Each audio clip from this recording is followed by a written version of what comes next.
പുതിയൊരു വീഡിയോയിലേക്ക് എല്ലാവർക്കും സ്വാഗതം.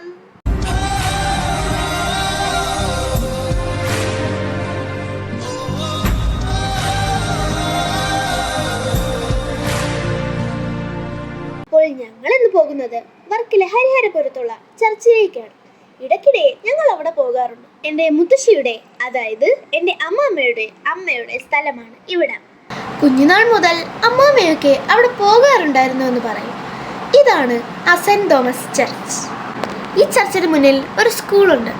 അമ്മയുടെ കുഞ്ഞാണ്ടിമാരൊക്കെ ഇവിടെയാണ് പഠിച്ചത്. ഞങ്ങൾ ഇവിടെ നിന്ന് പ്രാർത്ഥിച്ചിറങ്ങിയ ശേഷം ഇനി പോകുന്നത് ഒരു മനോഹരമായ ഒരു കാഴ്ചയിലേക്കാണ്.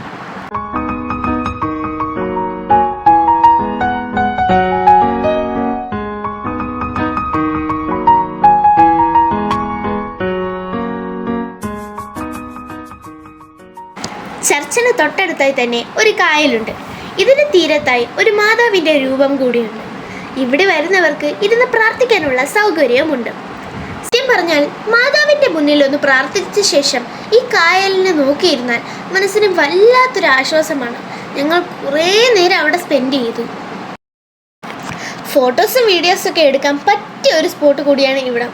വെള്ളം കണ്ടപ്പോൾ അന്ന കൊച്ചിന് അതിൽ ഇറങ്ങിയാലേ പറ്റൂ.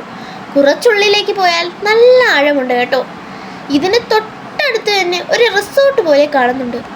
ഇവിടെ ബോട്ട് സർവീസ്, കയാക്കിംഗ് ഒക്കെ ഉണ്ടെന്ന് തോന്നുന്നു. ഇവിടെ അതിനുള്ള നമ്പറൊക്കെ കൊടുത്തിട്ടുണ്ട്. നിങ്ങൾ ആരെങ്കിലും വരുന്നുണ്ടെങ്കിൽ ഈ നമ്പറിൽ കോണ്ടാക്ട് ചെയ്തിട്ട് വരണം. ഇനി ഞങ്ങൾ പോകുന്നത് വർക്കല ക്ലിഫിലേക്കാണ്.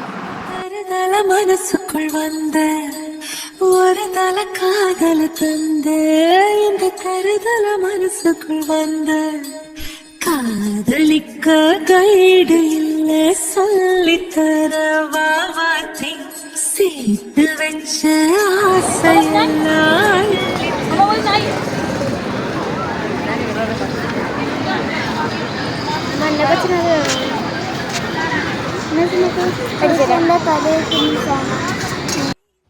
ഇവിടുത്തെ നൈറ്റ് ലൈഫ് ഒരു രക്ഷയുമില്ല, പൊളിയാണ്.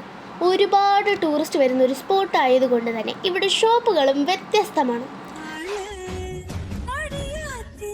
കുറച്ച് കറങ്ങി ഒരു ഐസ്ക്രീം ഒക്കെ കഴിച്ച് ഇനി നല്ല വിശപ്പല്ലേ എന്നെ കൊച്ചി, നമുക്കൊരു കട കയറിയാലോ? ചിക്കൻ വേണോ വെജ് വേണോ? ചിക്കൻ മതി. എന്നും നമ്മൾ ചിക്കനല്ല കഴിക്കുന്നത്, ഇന്ന് വെജാക്കിയാലോ? ഓക്കേ. അങ്ങനെ നമ്മൾ അടുത്തൊരു റെസ്റ്റോറൻറ്റിൽ കയറി ഗീ റോസ്റ്റൊക്കെ വാങ്ങി കഴിച്ചു. നമ്മൾ ഫുഡൊക്കെ കഴിച്ച് അച്ഛന് വേണ്ടി പാഴ്സലൊക്കെ വാങ്ങി നമ്മൾ വീട്ടിലോട്ട് ഇങ്ങനെ പോവുകയാണ്. ബ്ലോക്ക് ഉണ്ട് ചെറിയതായി. പറഞ്ഞത് കറക്റ്റാണ്, ചെറിയ ബ്ലോക്കൊക്കെ ഉണ്ട്. അപ്പോൾ ഇനി അടുത്ത വീഡിയോയിൽ കാണാം. Love you and by.